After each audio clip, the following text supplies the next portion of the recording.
60 secondes expat. L'info de la mobilité internationale, présentée par Alix Bocquet.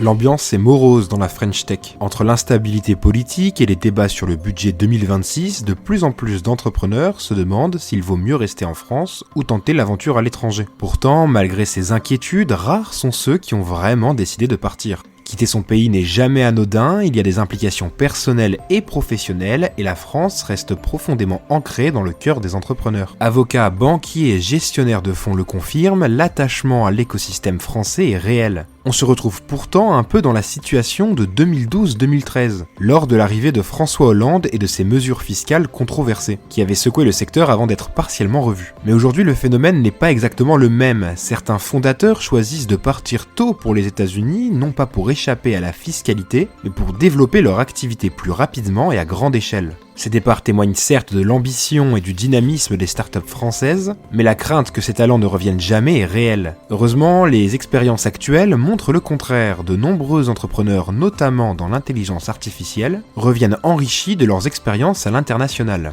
Alors que le débat sur le budget 2026 commence à peine et que le gouvernement Lecornu a été remplacé par un nouveau gouvernement Lecornu, la question reste entière. Rester ou partir ? En cette fin 2025, la réponse est compliquée. Pour chaque entrepreneur, la décision est stratégique mais aussi profondément personnelle. Et si certains choisissent de rester, d'autres suivront peut-être bientôt le chemin de l'expatriation.